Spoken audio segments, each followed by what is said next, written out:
Salut à toutes et à tous et bienvenue sur Les Lumignons, parce qu'on transpire pas, on scintille, un podcast où les personnes invitées nous racontent leurs expériences sportives, qu'ils soient sportifs de haut niveau ou débutants sportifs. Une dose de motivation et de bonne humeur. Pour ce premier épisode, j'ai la chance de recevoir Alice Reynaud qui va nous parler de son rapport au sport. Du coup, Alice, qui es-tu? D'où viens-tu? Quel âge as-tu? Je m'appelle Alice, j'ai 25 ans. Je viens de Marseille, j'habite à Paris et je fais de la vidéo, en gros, si on veut me présenter globalement. Voilà. Ok, et du coup, c'est quoi qui rythme ta vie? Du coup, la vidéo, j'imagine, Ouais. principalement. Oui, bah forcément, vu que je fais une vidéo par semaine, ça fait pas mal de... ça fait un bon rythme. Mais après, il y a plein d'autres choses. Voilà. Ok. Du coup, on va passer sur la partie sportive. Ouais. Le sport et toi, quel est ton rapport au sport? Toi, c'est une obligation, un besoin, quelque chose d'utile? Moi, j'ai toujours fait du sport. Ça a toujours été quelque chose dans ma vie. Déjà, le ski, par exemple, quand j'étais petite, moi, je suis la dernière de 5 enfants. Donc forcément, quand les grands faisaient du ski, moi, comme j'étais la petite, ils m'ont mis sur des skis beaucoup plus tôt que les autres, beaucoup plus jeunes. Pareil pour le vélo, pour toutes ces activités-là, on passait pas mal de vacances dans la nature, à la montagne, et donc du coup, j'ai toujours fait du sport. On a toujours tous fait du sport sans jamais être attiré par la compétition. Moi, ça m'a jamais attiré. Mais j'en ai toujours fait avec quelques passages à vide à la sortie de l'adolescence, les moments où on n'a plus trop envie de transpirer. Voilà. Mais par contre, à chaque fois que j'en ai pas fait, j'ai remarqué que j'allais moins bien. J'ai vraiment besoin de faire du sport pour me sentir bien. Sachant que, psychologiquement ou physiquement? Physiquement. Ça se voit pas au podcast, mais je suis un peu ronde. Mais ça m'a jamais trop dérangée. Par contre, ça m'a toujours dérangée de pas faire du sport. Parce que j'ai besoin de ça pour me sentir bien, quoi. C'est vraiment ce qui fait que ça va. Je sais pas, je trouve ça horrible de monter des escaliers et d'être essoufflé direct. J'ai besoin de sentir que mon corps me trahit pas, quoi. Ouais, que t'es forte et que tu peux faire des choses sans te sentir mal et que tes muscles sont réactifs et que ton corps fonctionne. Oui, quoi. c'est ça. Et puis aussi, un autre truc, c'est que j'ai grandi très tôt. J'étais très grande et très forte très tôt. Genre en CE2, je faisais une tête de plus que mes potes. Ah ouais. Et du coup, j'avais beaucoup plus de force. Et il y a une période où je tapais mes potes, à la cour de récré et tout, je me faisais punir ça parce que j'avais trop de force et je me rendais pas compte. J'avais besoin de jouer comme les autres. Sauf que moi, quand je lançais un ballon, je leur faisais mal, quoi, parce qu'ils n'avaient pas à le récupérer. C'était horrible. Et du coup, c'est là que j'ai commencé le judo. C'était pas conscient, il y a personne qui s'est dit oh Alice elle a trop de force, on va la mettre au judo. Il se trouve qu'il y avait un club de judo dans mon école, je me suis inscrite. Le club a fermé, mais je me suis dit non, j'ai envie de continuer. Je me suis inscrite dans un club de quartier et j'en ai fait pendant 5-6 ans. Et ça m'a vraiment aidé à me développer et à utiliser ma force déjà, à me défouler un peu, même si c'est un très mauvais terme pour le judo. On se défoule pas sur quelqu'un ou quoi. Mais à utiliser ma force et justement de manière à pas faire mal aux autres. Ça, c'est important pour moi. Et voilà, ça m'a pas mal aidé. Par contre, jamais fait de compétition, quoi. C'est pas quelque chose qui t'attire, la compétition? Non, au contraire, même, ça me saoule. J'ai pas besoin de ça pour me jauger ou quoi. J'ai envie de progresser moi toute seule, mais. Ouais, sans te confronter à d'autres. Oui. Sans... Et puis, voilà, pour la petite histoire, j'ai fait une ou deux compétitions en judo. J'étais assez forte, mais en fait, j'avais pas d'équivalent de. Il y avait pas de filles de mon âge et de mon niveau, en fait. Il y avait les filles qui avaient mon âge, elles étaient beaucoup plus fortes parce qu'elles avaient commencé plus tôt. Et les filles de mon niveau, elles étaient toutes petites, je les éclatais en 2 secondes. C'était pas rigolo. Donc c'est pas rigolo. Et du coup, quand j'ai fait une compète, j'étais avec. Comme je suis assez lourde et assez forte, forte en sens je pèse lourd et tout et je suis un peu ronde mais je suis pas très grosse non plus. Et du coup dans ma catégorie de poids j'avais des filles qui étaient beaucoup plus petites et qui étaient beaucoup plus bouboules, quoi, et j'arrivais pas à les bouger et tout, c'était trop. Du coup j'ai perdu Parce que judo, tu joues beaucoup avec la force de l'autre, avec le placement de l'autre. Oui, c'est ça, mais elle du coup, était beaucoup plus petite que moi, parce que moi, j'avais le même poids qu'elle, mais dans les compètes, je veux dire, je n'ai fait que 2. Et voilà. Je sais pas si c'était ta question. Ouais, non, mais très bien, parce que de toute façon, ma question d'après, c'était quel sport tu pratiques et depuis combien de temps? Du coup, toi, t'as commencé avec le judo? Non, j'ai commencé avec la GRS. Ah ouais, ok. Ça, c'était toute petite. Après, en fait, j'ai pas mal déménagé. À chaque fois que j'ai déménagé, j'ai dû changer de sport. Donc, j'ai fait de la GRS petite. Sachant que quand j'étais petite, je faisais... Enfin, c'est pas du sport, mais je faisais du skate dans la rue, je faisais du vélo. Ouais, toujours en mouvement, quoi. Oui, voilà, j'aimais bien ça. Après, j'ai fait du basket, du hip-hop. Et voilà, ça, c'était cool. C'est bien, c'est varié. Hein. Ouais.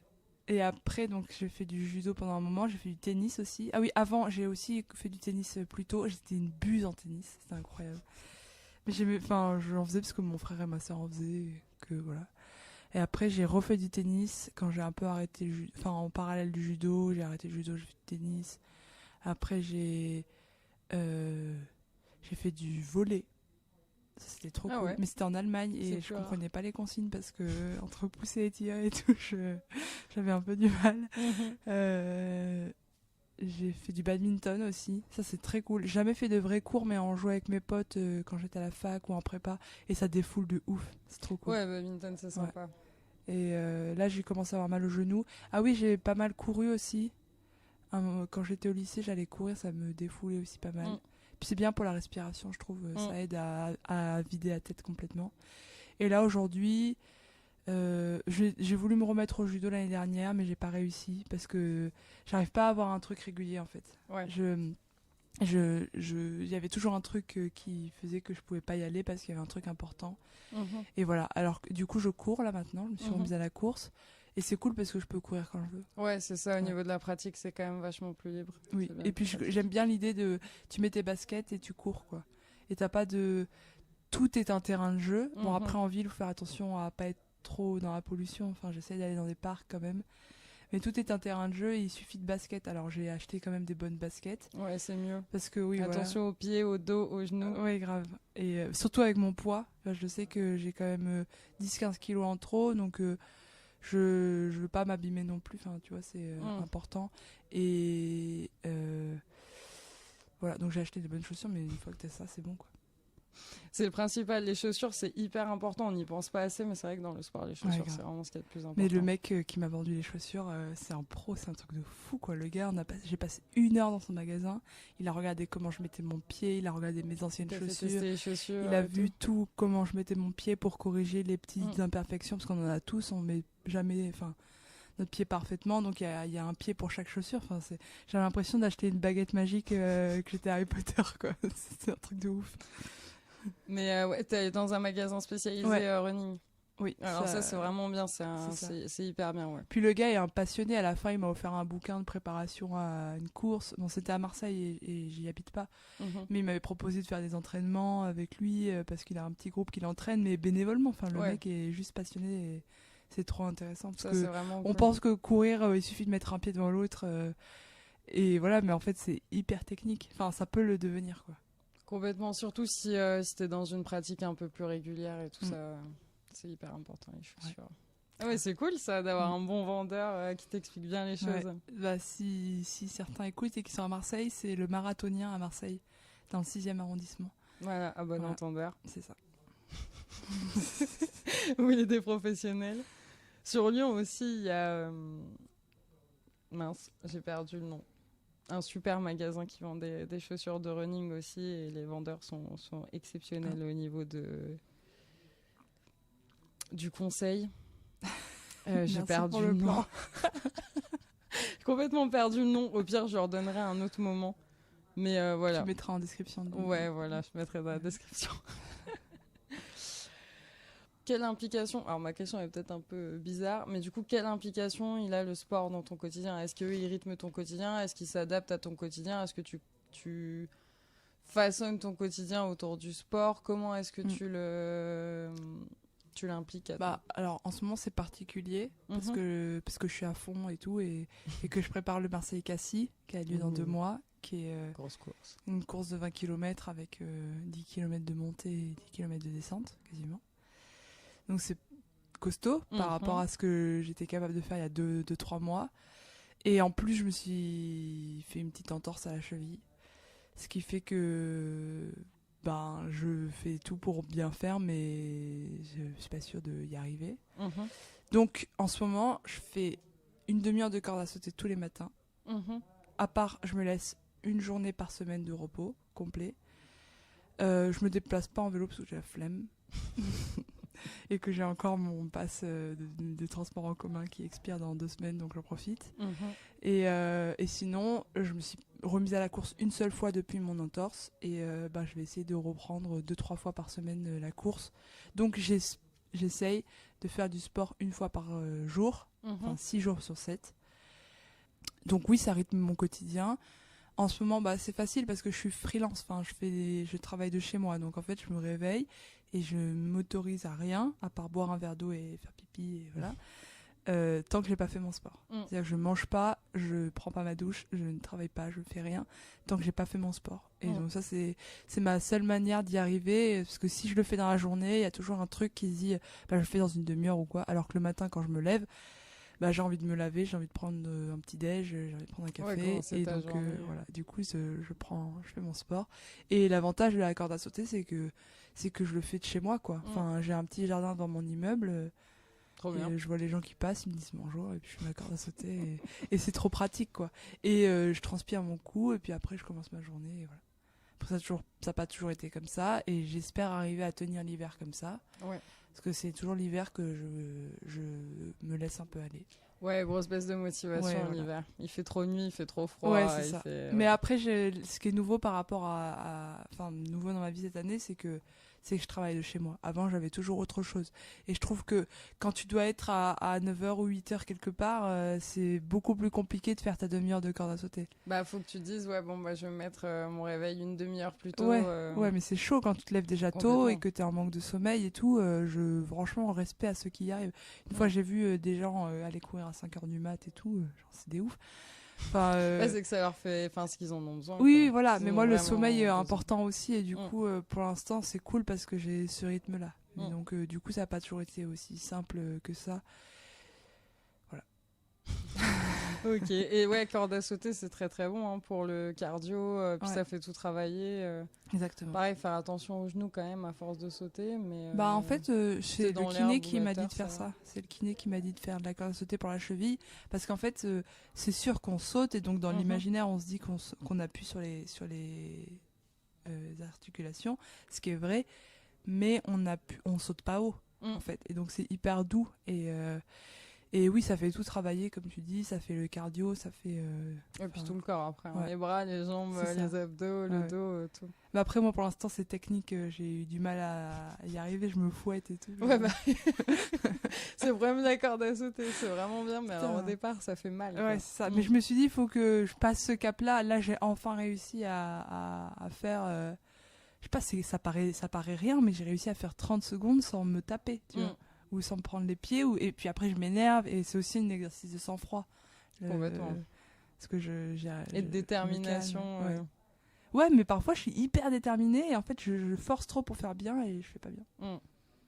Voilà. Persévérer. La persévérance. Et la régularité. Complètement. Persévérance, régularité. Après, pour le sport, c'est des trucs qui sont hyper importants. Oui, grave. Régularité, c'est pas forcément... Après, c'est bien si tu fais tout le temps le même sport, parce que du coup, tu prends des automatismes et tu t'améliores et tout ça. Mais c'est au moins, même si t'as pas envie de faire tout le temps le même sport, c'est de te dire, j'y vais tel jour, ou en tout cas 3 fois par semaine. Et voilà. Mais pour moi, qui suis un peu extrême, c'est quand même plus facile de me dire... tous les matins je fais ma corde à sauter, à part si je vais courir ou si je viens ici à la boxe ou quoi, parce que bon, ça suffit.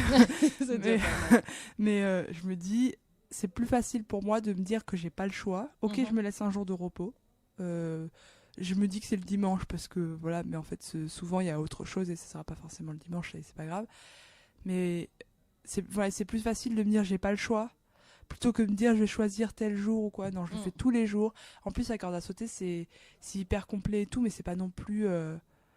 Enfin, c'est pas très compliqué, tu vois. Quand je lis, je fais une demi-heure, je fais du fractionné, hein, donc je fais pas une demi-heure non-stop. Ouais, c'est compliqué une Oui, demi-heure. voilà, déjà que j'arrive pas à faire une minute sans me prendre les pieds dans la corde. Donc je fais en fractionné, donc ça fait pas une demi-heure pure de sport, mais ça fait transpirer, ça fait commencer la journée, et c'est pas si compliqué que ça, quoi. Et pour moi aussi, c'est pour ça que j'aime courir, il faut que la logistique soit simple.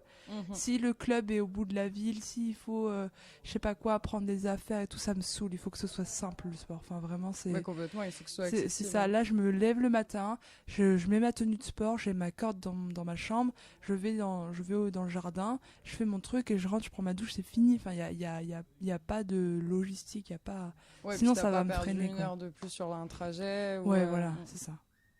C'est déjà dur de se mettre au sport et de tenir. Faut que tout le reste autour soit. Il faut s'aider, quoi. Soit simple, ouais, c'est ça. Parce que moi, j'en ai besoin, mais comme tout le monde, c'est dur, quoi. Ça, des fois, je mets une demi-heure à sortir du lit parce que j'ai la flemme. Ouais, trop dur. Mais par contre, en 2 secondes, ça passe une fois que tu commences. Bah, une fois que t'es levé, que tu t'es lancé et tout, tu te dis, bon, c'est reparti. Oui, c'est ça. Ok, et mais du coup, par rapport à ton entourage, bah, du coup, t'en parlais, toute ta famille est assez sportive et tout. Ta pratique sportive, je veux dire, ça va pas prendre de temps sur. Ça va pas empiéter sur ton temps familial ou avec tes amis ou est-ce que c'est quelque chose que vous faites ensemble plutôt? Non, pas trop. J'ai toujours été assez solitaire dans ma pratique. Quand je dis que ma famille est sportive, c'est comme moi, hein, je veux dire. Ouais, ils aiment. Voilà, mon père faisait beaucoup de vélo à un moment. Ma mère, elle a fait quelques sports différents. Elle a fait de la danse. Voilà, après, pas tous. Enfin, je veux dire, après, j'ai un frère qui est hyper sportif, qui a fait 1 an de vélo en Amérique. Voilà, mais on fait jamais ensemble, par contre. On a fait, quand on était petit, on faisait des randos. Ça me saoulait. Et voilà. Mais non, ça empiète pas sur ma vie.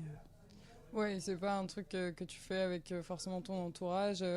Du coup, toi, c'est plutôt pratique solo, t'es pas pratiqué avec amis ou avec. C'est ça. Après, là, en ce moment, j'ai ma tante et mon oncle et une cousine qui préparent un 10 km.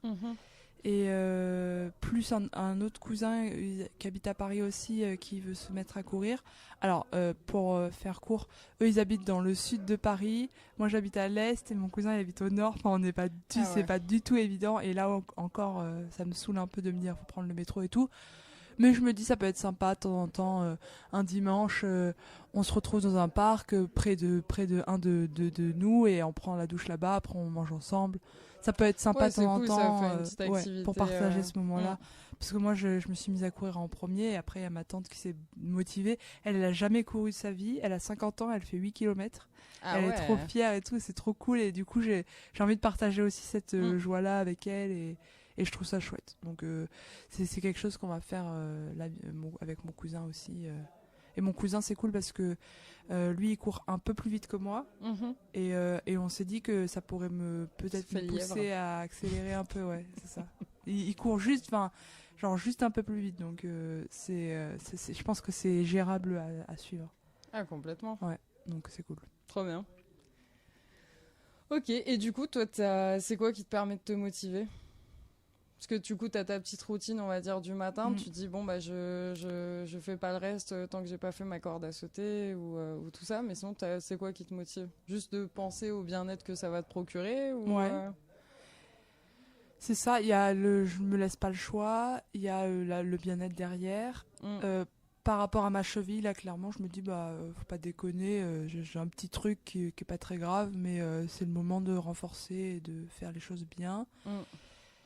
Le défi du Marseille-Cassis, ça c'est cool aussi, ça c'est un petit, des objectifs, la petite carotte derrière. Et il y a un autre truc con, mais tu vois, sur l'appli Nike Run Club que j'utilise, qui est gratuite, hein, je vois mes trucs et j'aime bien, mais comme un enfant, quoi. Cocher les cases, me dire ça je l'ai fait, j'ai bien fait, tu vois, j'ai un petit programme fait par l'algorithme de l'appli pour le Marseille-Cassis. Bon, il calcule pas le dénivelé et tout, hein. Enfin, ça reste assez basique, mais c'est quand même super bien.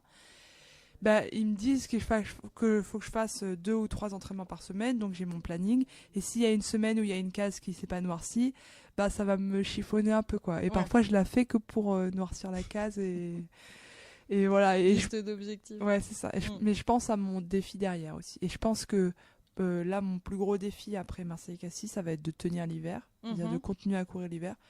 Je sais pas si je continuerai à faire du sport 6 jours sur 7, parce que là, il y a le défi, il y a l'entorse et tout. Mais si j'arrive à courir 2-3 fois par semaine tout l'hiver, ça sera ouf. Et du coup, pour ça, je vais repréparer une autre course au printemps ou quelque chose comme ça. Un truc un peu dur pour pas que je le prenne trop à la légère, quoi.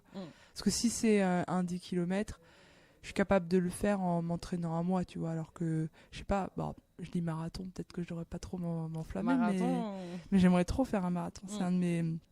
Sur ma bucket list, tu vois, sur les défis de la vie comme ça, moi j'aimerais trop faire un marathon. Ouais, après c'est un gros challenge, mais je pense que ça se fait. Après, peut-être un objectif à pousser dans le temps, peut-être à dire, je sais pas, dans un an, et comme ça t'es sûr que sur un an tu t'entraînes et t'as une pratique régulière. Bon, déjà, c'est sûr que je veux, enfin, je l'ai pas encore fait le premier, mais c'est sûr que je vais faire un deuxième Marseille-Cassis, parce que je me dis, si j'en fais un, je vais vouloir améliorer mon temps l'année d'après. Enfin, tu vois, quand je dis que j'ai pas l'esprit de compétition, je l'ai avec moi-même. Enfin, et si j'y arrive pas, je m'en fous. Par contre, ça m'empêchera pas de dormir ou quoi. Mais je trouve ça cool de se dire, je vais voir la progression et tout. Ouais, je vais voir si je fais mieux maintenant. Ouais, c'est ça. Et aussi, en fait, c'est un cercle vertueux, c'est que tu vois, depuis que je fais du sport, je mange mieux. J'ai un peu perdu de poids. Enfin, c'est pas quelque chose qui m'encombre trop, mais c'est quelque chose, tout ça contribue à mieux vivre. Et enfin, tout va ensemble. Par exemple, du coup, je fais du sport, je dors mieux, je mange mieux, je dépense moins parce que je mange mieux. Enfin, tu vois, quand tu vas t'acheter tes légumes et que tu manges pas de viande rouge et que tu fais plein de trucs comme ça, en fait, ça coûte beaucoup moins cher.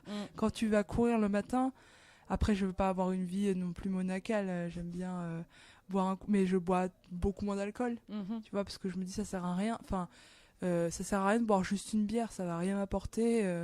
Et moi perso, en tout cas, je me dis voilà, je bois pas ma bière, ça coûte moins cher. Enfin, tout va dans le bon sens en fait.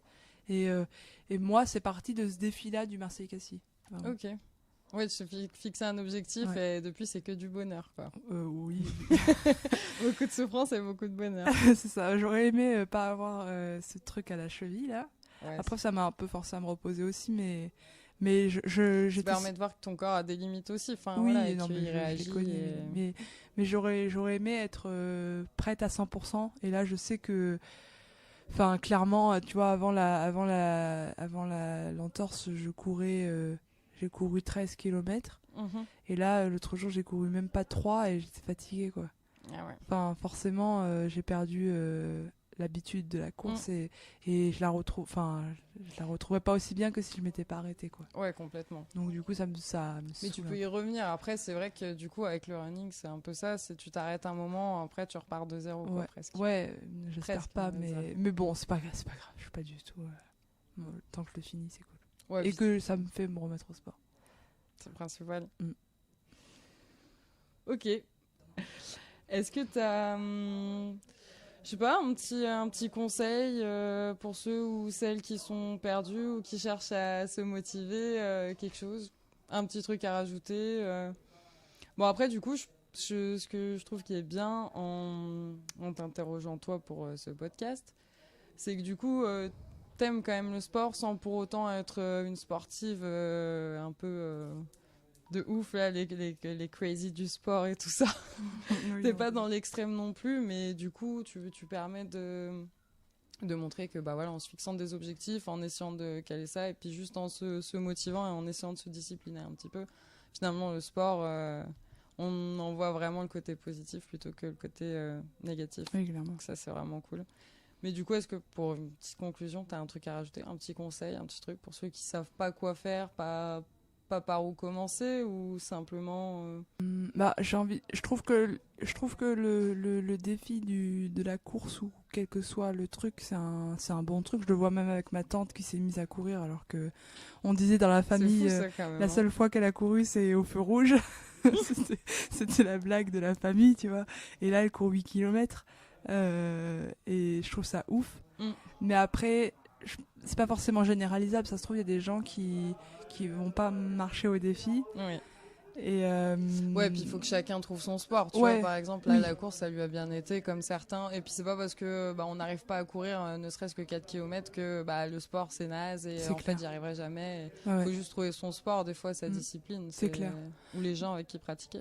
Oui, les gens, ouais. Je sais pas quel conseil donner du coup, parce que je pense que c'est à chacun de trouver sa pratique. Comme tu dis, il y en a qui vont être plus en solo, plus ensemble. Je trouve ça cool de se motiver à plusieurs. Moi, comme je dis, j'ai pas de leçon à donner. J'ai pas de réveil le matin, quoi. Je me lève à l'heure que je veux. Si je commence à travailler à 10h, à 11h, si je travaille que l'après-midi et pas le matin, il y a personne qui va m'embêter. Donc, je trouve que c'est... Enfin, je suis pas du tout bien placée pour donner des leçons. Mais en tout cas, ce qui est sûr, c'est que c'est dur, mais ça fait trop du bien, quoi. Et rien que pour l'estime de soi aussi. Juste se dire... ouais, aujourd'hui j'y suis arrivée. Il y a un truc aussi que je fais là avec la corde à sauter, c'est que tous les jours où j'ai fait du sport, je fais une petite croix dans mon agenda pour dire j'ai fait du sport ce jour-là. Pareil, c'est ma petite récompense. Enfin, c'est même pas une récompense, mais. Non, mais c'est vrai que ça fait plaisir. Ouais, à la fin, et puis pour vois, dire ouais, là dis, ça fait 2 semaines, 3 semaines, 4 semaines que j'ai cette habitude, c'est cool. Et puis si dans 2 mois l'habitude elle change et ça devient un autre sport, c'est pas grave, quoi. Tu vois, il y a un moment où je faisais du sport dans mon salon, je faisais des abdos, des flexions, des trucs. Un peu plus chiant. Bon voilà, je l'ai fait pendant un moment et j'y reviendrai peut-être ou pas. Enfin, je veux dire, il y a plein de sports différents à explorer et tout. Et il y a aussi tout le sport qu'on voit pas, du genre se déplacer à vélo.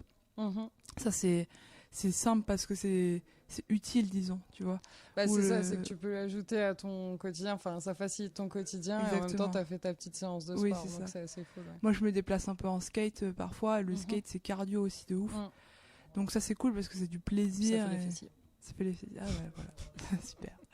Et voilà, après la balade du dimanche aussi en famille, elle est trop agréable. Le fait d'être dehors aussi, alors c'est vrai qu'il y a plein de gens qui font du sport en salle.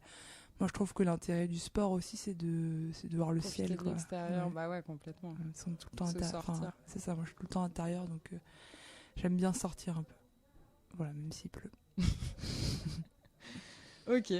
Voilà. Et merci Alice d'avoir participé à ce podcast, ce premier épisode de podcast. L'impression. Et voilà, merci à tous d'avoir écouté ce podcast. Et si vous avez une quelconque remarque à faire, n'hésitez pas à la laisser en commentaire ou à m'envoyer un petit message. C'est avec plaisir que j'y répondrai. Et puis vous pouvez retrouver Alice sur YouTube avec les vidéos Cache pas ta joie.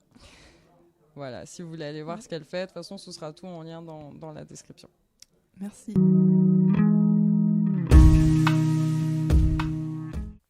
Merci à tous d'avoir écouté ce podcast. Je tenais aussi à remercier Boxer Inside, une super salle de boxe qui nous a permis d'enregistrer dans ces locaux. Et encore une fois Alice, d'avoir bien voulu répondre à mes questions. Et je vous dis à bientôt pour plus de transpiration.